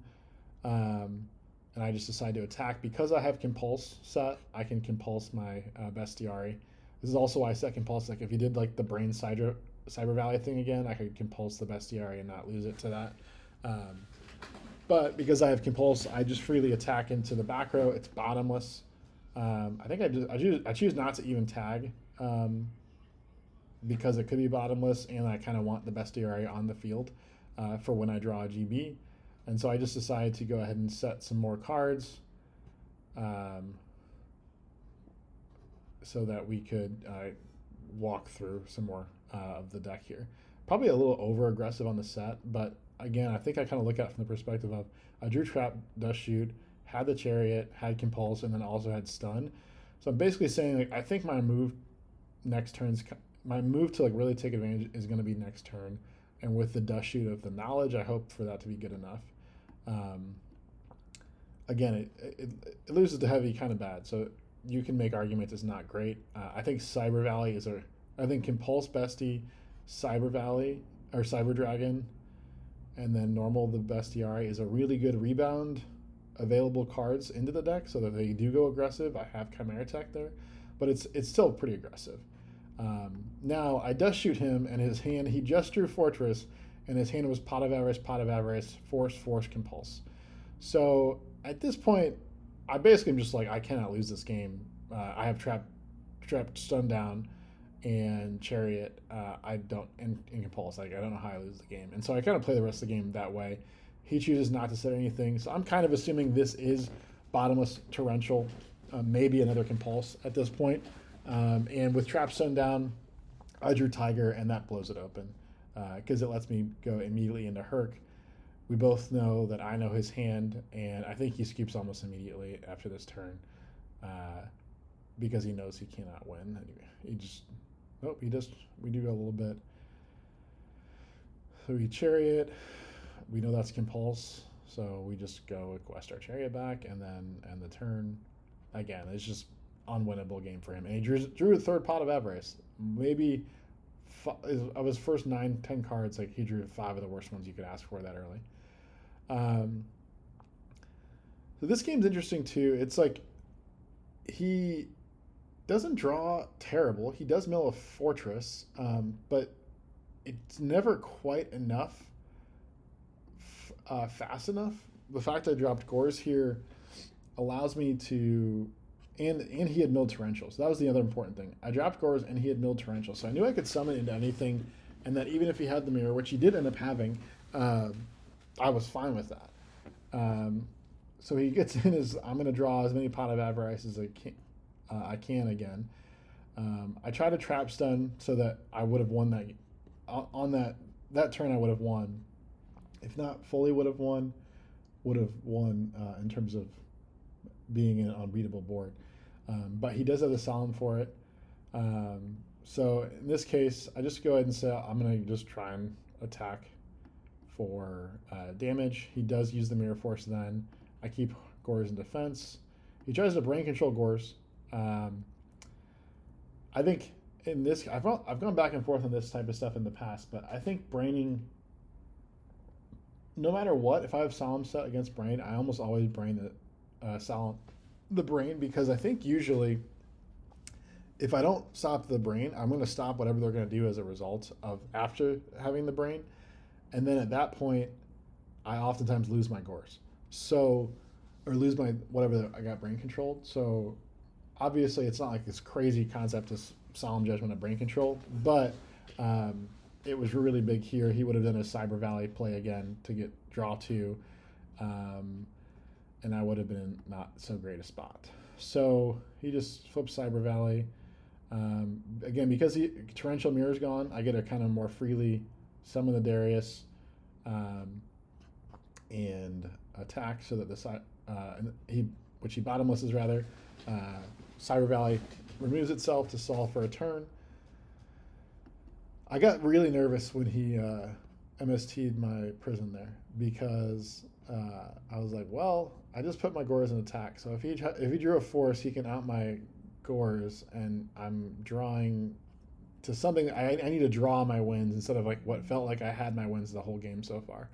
Fortunately, he does not draw anything, and with bottomless, and Torrential out of the equation, I knew as soon as I drew this cat that the game was over, because I could bestiary this, and no matter what, win the game. So again, really fortunate. I think played it right. He played it as right as he could as well. I just think his draws in games 2-3 were a little bit worse than mine. Too many Pot of Avarices early really hurt him, and not enough gear frames. That was a big deal. So got kind of lucky in that one. So now let's go to our quarterfinal top 8 match. We have a game, our last game against Blackwings on the day. Definitely have played this guy before on ladder. He's a really good player. Didn't feel great about opening this versus Blackwing, going second especially. At least if I'm going first with this, I'm like, okay, I can skip 3 turns while I try and draw into stuff. And then as soon as he ripped Whirlwind, I mean, Whirlwind sure would have been a little bit worse, but Whirlwind Bora was still not great. I did not feel good about this open right now. And then he goes ahead and sets 2 with it. And so I did draw a GB. No matter what, I'm not feeling good here. I basically will always just set prison into this type of a board. But with the way that this worked out, I felt, specifically in this game, I wanted to use resources faster than, I don't know, I can't give like an exact reason why, but while like 95% of the time I'll just set prison pass here, I felt like I wanted more things on the board. And I took the gamble that he didn't have Icarus, or that he wouldn't use Icarus, and that thankfully paid off and he didn't have it. I'm not saying this is 100% right, because usually this is what I do, probably, and then pass. But it just felt like I was going to run out of time if I didn't maybe push the envelope a little bit. Like if this was MST, I just felt like I was going to lose, and I wanted more security. So I also, this way, like if he does Icarus, end phase Icarus, which is if he's going to Icarus, like you do this in the end phase because you avoid road. So at the very least, then I'm going to have a trade for something, was my logic. And so I just prison, and he loses it. I torrentialed that value, which probably just wrong. When he did that, I was just kind of expecting him to set another card and that be Icarus at that point, because at this point I was convinced that these weren't Icarus. So again, I'm not saying that's right, but my choice to torrential there was, if I'm going to normal an attack, I'm not going to attack through the value anyways, because I assume he has Kalut. And earlier in the day, I had that value drop Kalut and then DDV the value play happen. And so that was a little bit top of mind. But so for whatever reason, I used torrential there. Mostly I was thinking, okay, he's going to set Icarus now, and I don't want that to happen. So maybe wrong in hindsight. I don't know. But then I get it. I just draw Trapstone. If I hadn't drawn Trapstone, I might have just gone ahead and summoned a Questy and attack. Drawing Trapstone, I think, usually good to draw and wait a turn. Sometimes it backfires because like the waiting a turn hurts you. But having a turn with the GB under Trapstone protection was going to be a lot more meaningful than risking the only GB I had in the back rows. And yeah, these were fake back rows, but that's what we decided. So he Yadas, gets his dad pretty good, and then decides he's going to full commit to the dad play, which I don't hate.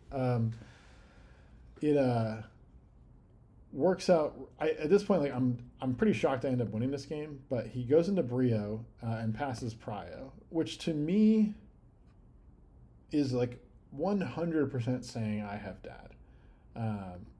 There's no other reason for him to go to Brio and then pass Prio, outside of having dad in that equation. Honestly, it would have been more sense for him to go Armed Wing. I still don't think I bottomless it because it was too aggressive of a main phase 1 play to just get to like an Armed Wing.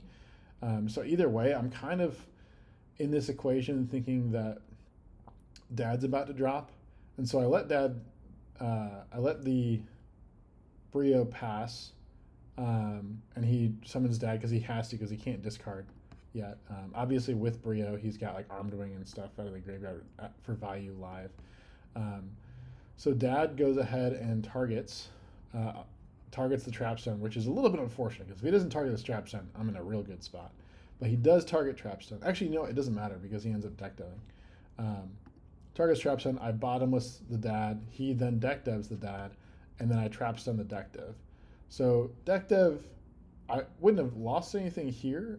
I think I'd draw Tiger next though, and him knowing I had double booking Equesti, I think would have really changed his equation a little bit. So he just goes Brio attack, and I debated on what to do there between Tiger or Book. Like once the Equest summon was good, if I just go Equesti attack,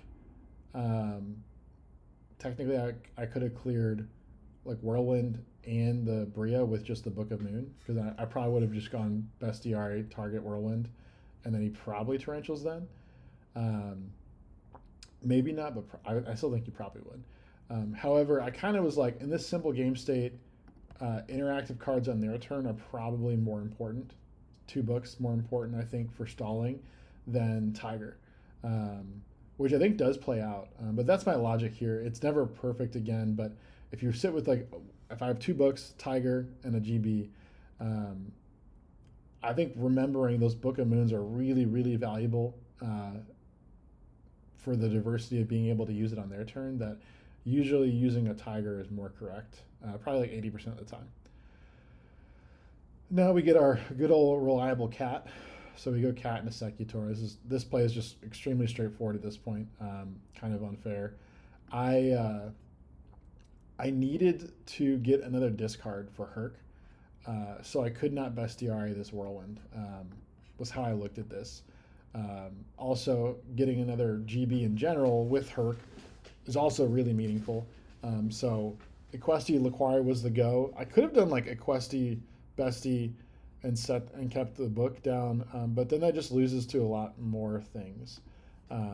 So like it just, like any Icarus top deck, which you hadn't pulled any yet, all feel like kind of bad. So, or like Heavy Storm then feels really bad at that point. So we do end up going into Herc with the discard in hand and the Book of Moons set. We again prioritize our Book of Moons. So I know I have this turn like locked down, is the way I guess I would say it, because I can Book of Moon summon, but I don't know about the next turn. And so, like, if you told me, oh, you're going to draw Trap Hole next turn, I would have sent the Book of Moon here. But not knowing what that is, the Book of Moon was just more valuable. So we booked the first one. We do draw a GB, which means we can Equest this GB back, so we can keep our card advantage for discards going and keep the book on the field. Actually, I take that back. I end up having to Ready Ari this. Those are the 2 options. Like, I was the fact that the Ready Ari was still here, or the value was there, it forced me to not be able to Equest this, and so I end up having no discard in hand for this next turn. So we Ready Ari the value. I thought for a while about it, and then I had to set the Book of Moon, which is just a necessity. So the fact that Brain was used the turn before helped make that decision, because I didn't have to worry about a discard quite as much. Still plenty of bad things could happen, but we were fortunate that it didn't. So he chooses Blizzard this time to get Kalut, and I kill that. So now we're in a very good spot because we can double attack safely without any concern, and then tag for a quest is the most likely result. So we attack both. That's successful. We go for a quest. We get the other quest, and then that lets us safely set the Chariot. We're happy to lose the Equest there. Basically, it feels like I just discarded a quest from my hand with her. And that's all fine. And now we're feeling pretty good because the only lose con ultimately now, Sirocco was part of the lose con, because basically if he had like Sirocco and Clute or Sirocco and Bora in hand, we know Gale was already out. Right here, we knew Gale was already eliminated. There's like a 2 effect way to get around and through this Herc, but fortunately he doesn't have that, so he has to go ahead and search the Bora immediately, pump, and then he loses the Sirocco. I think in this case you 100% of the time offensively are attacking with Clute to kill Herc, if you have it. So I felt extremely confident about just like attacking the Bora with Herc here. It doesn't feel like maybe like the most comfortable thing in the world, but it makes 0 sense for him not to take the opportunity to get rid of a Herc in this game state. So I just didn't think it was going to be an issue at all, and it fortunately wasn't. Drew the Compulse, which felt great because it's just another turn skip. So I don't care what he does at this point. He goes Catastor. I just Compulse Catastor.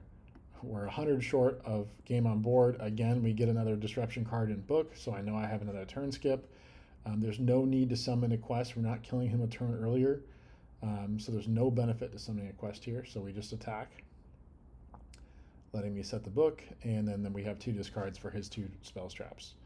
So that was a really crazy game 1 that I was surprised I won. I think there was a lot of specific things we had to do to win it, because I think most of the things early on helped him a lot. Obviously, I top decked Cat. It's crazy. But I think we had to make really good decisions before and after that for that to win us the game.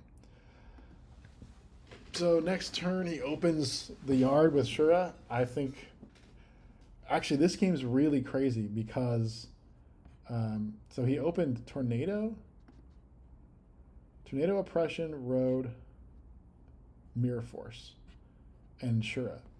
And I thought about this in it, but ultimately it was like, I'll talk about when I get there. So he had opened with a Bora. He summons the other Bora. He's like, I'm just going for damage, which I don't blame him. Like, I mean, this is a lot of damage fast, and 3 back rows in this is super threatening. He knows he has heavy protection, so he's feeling really, really good at this point. And so I think this is a good move on his part to do this damage now. You'll see I get into Stratos here. And what's really interesting, I actually should have won this game at this point. I don't want to say should have won this game. I very well could have won this game had I done what was maybe more correct. And the thing is, Stratos summon, or insert Prisma, obvious there. And once that summon went through, what I was thinking in my head in the moment was like, oh, like, I want to attack one so that I can, like, suicide. He has to suicide Shura, Bora attack next. And then maybe I won't die. But the fact that I had my summon already successful was basically saying, like, there's at least a battle trap back here. Should have been the assumption, I think. And I knew that summoning and attacking with Stratos I was going to lose it. Like, or I at least thought that. As a follow-up to that, I also was like, well, Icarus attack is going to beat me no matter what. And the thing that made me attack was, oh, I'm going to lose to Icarus, so I feel like I have to attack to go this way. And the reality is that was a mistake, because I was losing to Icarus no matter what, so I needed to play the game like he did not have Icarus. Because in that scenario, I just summoned the Stratos, I set book and trap stun, hope to God that he doesn't have Icarus, and he didn't. And the reality is, in that scenario then, he just attacks with Shura, I book a Moon Shura, and then he has to end his turn, and I have trap stun against these traps, and it actually just literally ends the game there, because that would be Secutor. Yeah, we'll go through this. So I attack, he mirror forces, I set those. So he drew Dust Tornado. So the reality is, this turn should have ended in a booked Shura, he sets Tornado, and has the 2 Boras. And then I have Stratos and Trapstun on the board. And what would have happened was summon Secutor, Secutor into itself with Tiger, attack into Shura, Stratos kills. If he sets a card, it's going to be Stratos kills the Bora. And then Murmillo and Bestiare is going to kill a back row and Shura or Bora. And then Gazaris is going to kill the other 2. So we should have actually, literally, he most likely should have ended this next turn losing if I just don't attack with Stratos. This is actually one of the games I wanted. The reason I wanted to do this video was for myself to look through it and to show, like, really thinking through your outs. And if you know something like, hey, I'm going to lose to Icarus no matter what, then you have to play as if they do not have Icarus, because you've lost the game anyways. So don't care if they have that, because you just identify like that's an L. And this is one of those ones where, like, I went to a game 3 in this match and I didn't need to. I actually should have 100% won this game right here on the spot, but didn't, because I chose to, I think, generally just make a mistake here and misplay. So we go to game 3. in this match. And obviously, this is also really high stakes because this is the one where we have to win to get the invite, or if we lose, the loser goes into essentially like a 4-man bracket to then get the invite. So it's a really meaningful game. So I opened Stratos again. What are the odds? Rhoda and Stratos are everywhere today. So I got heavy, smashing, bottomless, compulse. Pretty good hands. If he doesn't have heavy, it's going to be a pretty good game because I can take care of 2 summons proactively and then a 3rd reactively. So it feels pretty good. Obviously, there's 2 summons immediately that he could have had that that Cyber Dragon I didn't really account for. Sometimes I just don't account for it. Maybe I should, but I didn't there. So then he goes Drain, Oppression, Pass behind the Cider. Pretty good for him. My logic right now is I'm not about to make a move that like overtakes the board and takes complete control of the game, so I don't want to use heavy yet, and I haven't used my bottomless yet, so I'm trying to still seek value out of those cards, I think. And I know my kind of game plan is Prisma, Dump, Sidra. So I go Prisma, Dump, and he activates Skill Drain. So that was interesting. I think at this point I knew no matter what, I wanted value out of my bottomless. The only way to get that guaranteed was going to use the smashing on Sidra. So I smash Sidra, get 1700 damage in, and then set the compulse and pass. Because I also don't think he's going to heavy with something probably not, I don't know, he could have had bottomless, but I didn't really hone into what this card was. It being oppression is interesting. Bottomless or prison still could have been in play there, given that the game state. But I didn't think he was going to heavy, so I felt good setting the compulse too for some extra flexibility. So he MSTs the compulse, which feels great setting it now because setting it actually played around the MST so that I still had like a turn skip. So he bottomlesses that. Now the equation's changed entirely. I have Prisma on board, meaning what I have available is a Gazaris into a Herc or into a lot of bodies with a lot of control. And so I debate for a little bit, but ultimately I go ahead and heavy. I hadn't seen Road from this guy yet, so if he had Road there, it would have been annoying. It would have probably actually lost the game. But it felt like the best thing to do because I was out of Compulse, Bottomless, Trap Holes, and all that. I was losing to the Shura the rest of the way without drawing something specifically. So to get the most bodies and the most upside possible, I just use both Prismas here, especially because another Ready Ari body, another GB body specifically for tagging purposes, I think was going to be really valuable as opposed to another Prisma at that point. So I decided to go and end in double the quest. I felt really bad about, I tried to really think about what cards he had in hand, and it felt to me like it was a Kalut for sure, and Kalut plus basically any other Blackwing meant like Herc was dying to the 2 cards in hand. And so I debated for a little bit of ending in Herc or ending like this too wide with setting the trap stun, and I chose this. I don't know if that's 100% right. Like you could probably fairly argue that like Equesti and Laquari was actually better because then the Laquari would have demanded a Kalut out of the Shura to get rid of. Either way, I think that probably would have been better. Equesti, Laquari, and then have the bestie in hand instead of only 1600. So that I'm looking at this now. I think this is a mistake. And he just goes ahead and has Shura, summons it. Obviously, all this is correct. However, he decides not to use Shura effect here, which, to be fair, there's two trains of thought here. One, I think he might think I have Chariot, which I understand. However, he knows that I have Bestiari, and so he knows that I have Gazaris over this next turn anyways. And so the fact he doesn't have any back row and he just passes like this pretty much guarantees I win.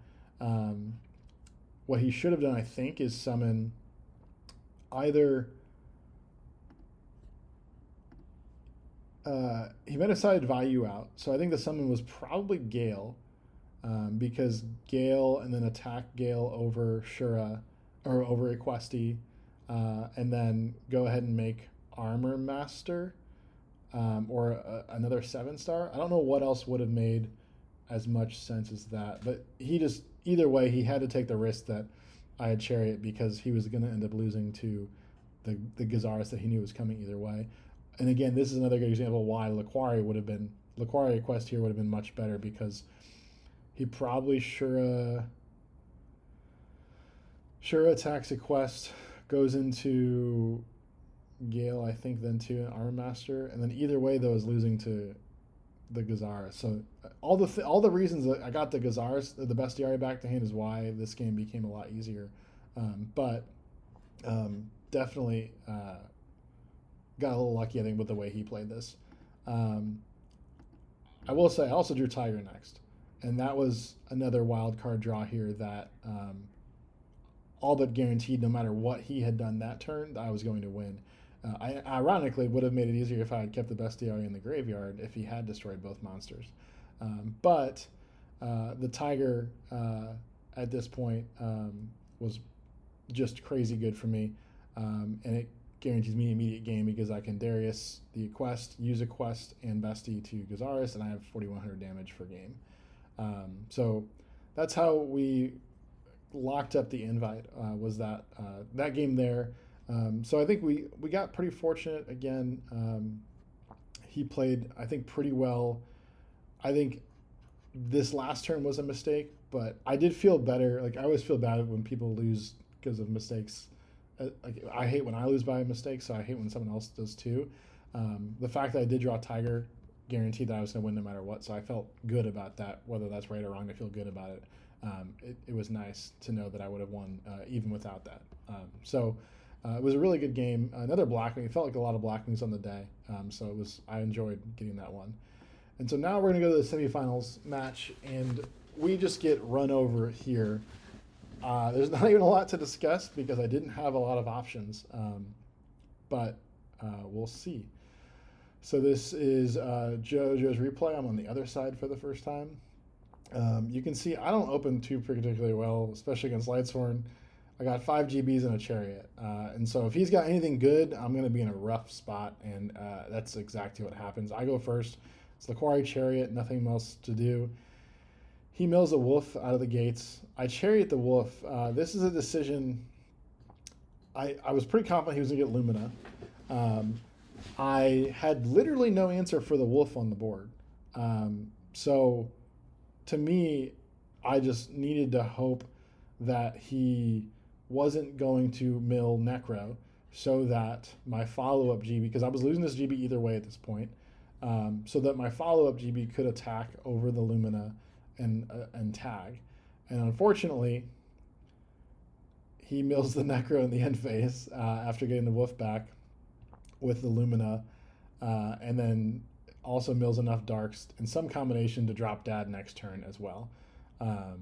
So I drew bottomless, and Lila just pops it, and he gets a bunch of plus, and then immediately drops Dad and wins the game immediately. I went through that replay a few times.